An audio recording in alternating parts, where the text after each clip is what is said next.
Assalamualaikum warahmatullahi wabarakatuh. Perkenalkan, nama saya Asrita dari Prodi Pendidikan Biologi.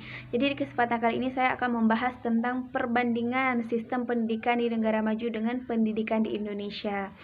Nah, kita tahu yang bahwa pendidikan itu ialah jendela ilmu pengetahuan yang bermanfaat bagi setiap orang, dan juga pendidikan itu ialah salah satu aspek yang penting bagi kemajuan suatu negara, dan di setiap negara itu memiliki ciri khas masing-masing dan juga perbedaannya. Salah satunya ialah dari sistem pendidikan. Nah, begitu banyak perbedaannya, mulai dari keunggulan, kekurangan, dan juga model pendidikannya. Nah, tak ada salahnya jika kita melakukan perbandingan sedikit antara sistem pendidikan Indonesia dengan negara maju lainnya, contohnya seperti negara Jepang, Cina, Finlandia, dan juga lain-lain sebagainya. Cuman kali ini kita akan membahas tentang perbandingan sistem pendidikan Indonesia dengan sistem pendidikan Finlandia. Terlebih dahulu kita lihat dulu keunggulan yang dimiliki oleh Indonesia. Salah satunya ialah akibat kurikulum terdahulu banyak orang yang pintar, namun sayang tidak diimbangi dengan perilaku yang baik. Yang kedua itu dapat membentuk pelajar yang mendengar dengan baik. Yang ketiga, saat ini pelajar sudah membaik. Sistem penentuan kelulusannya tidak hanya diambil dari nilai UN saja, cuman dari prosesnya. Namun ada juga kekurangannya, yaitu yang pertama mulai dari kualitas gurunya yang kurang, dan yang kedua itu metode belajarnya kurang tepat, yaitu tidak bisa diajak berdiskusi melainkan hanya mendengar saja. Dan yang ketiga itu kurikulum yang ada masih mengutamakan ilmu daripada perilaku. Dan yang keempat adalah fasilitasnya yang kurang. Dan yang kelima, kesalahan pemerintah yang memprioritaskan ilmu daripada attitude. Nah, itu adalah kelebihan ataupun kekurangan dari pendidikan Indonesia. Nah, selanjutnya keunggulan dan juga kekurangan yang ada di Finlandia. Kita mulai dari keunggulannya dulu. Yang pertama itu lembaga pendidikan dikelola oleh pemerintah. Yang kedua, tenaga pendidikan yang berkualitas tinggi. Yang ketiga, tidak ada ranking. Yang keempat, tidak mengedepankan ujian nasional. Yang kelima itu kurikulumnya yang fleksibel. Dan juga mereka bersekolah pun mulai dari umur 7 tahun. Nah, yang ataupun kekurangan yang dimiliki oleh Finlandia, salah satunya ialah tidak ada assessment berstandar semacam UN. Karena apa? Karena apabila tanpa dilakukannya tes, maka akan sulit rasanya melakukan evaluasi secara nasional. Dan yang kedua itu sekolah lebih mengedepankan kolaborasi ketimbang kompetensi. Yang ketiga itu aspek spiritual dan etika di bawah hak kebebasan. Nah, sekarang coba kita bandingkan sistem pendidikan di Indonesia dengan Finlandia. Salah satunya kita mulai dari gurunya. Kalau di Finlandia, guru adalah tamatan S2 dengan lulusan terbaik, dan di sana guru tidak hanya bergelar sebagai pahlawan tanpa jasa, melainkan di sana profesi guru itu ialah profesi yang terhormat. Malahan di sana lebih dihormati profesi guru ketimbang dokter. Dan di sana guru-guru itu diwajibkan untuk menerapkan metode belajar aktif dan juga menyenangkan, dan juga guru memiliki keintiman dengan siswanya.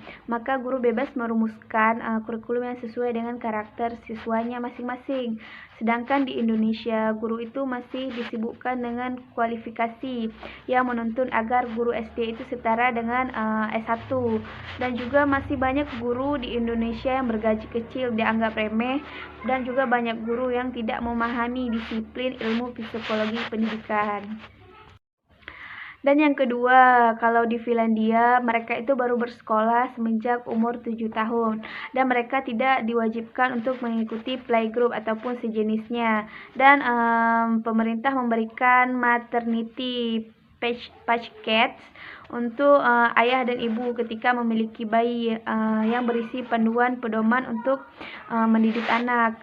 Sedangkan di Indonesia umur 2 tahun saja sudah dimasukkan ke dalam playgroup. Anak diasuh babysitter dan juga orang tuanya jarang yang memperhatikan ataupun mengawasi perkembangan anaknya.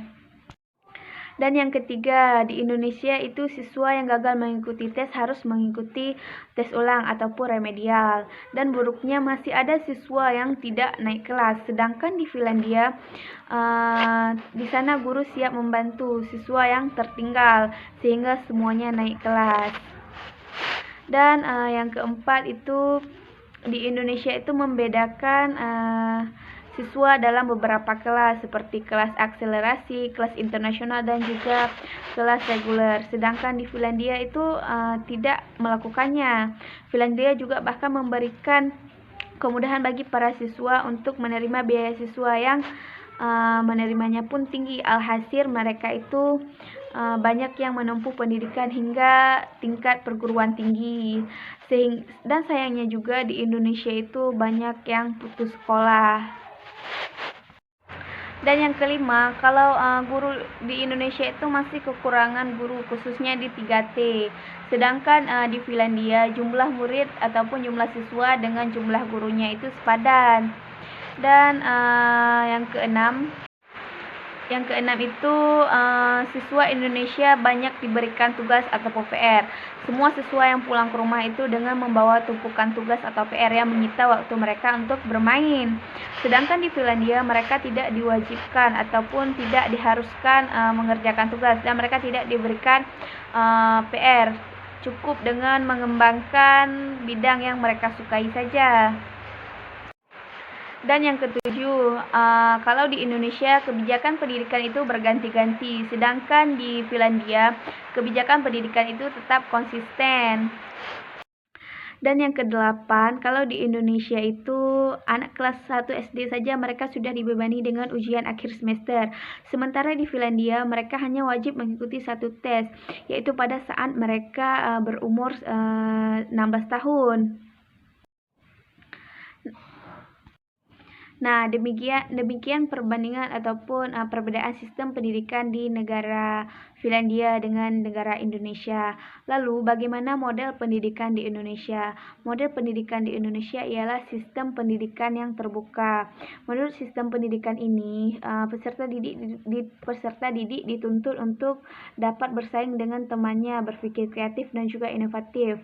Sementara model pendidikan di Finlandia itu tidak membagi pendidikan dasar, SD ataupun SMP, melainkan mereka itu menawarkan struktur tunggal selama 9 tahun dan 190 hari per tahunnya.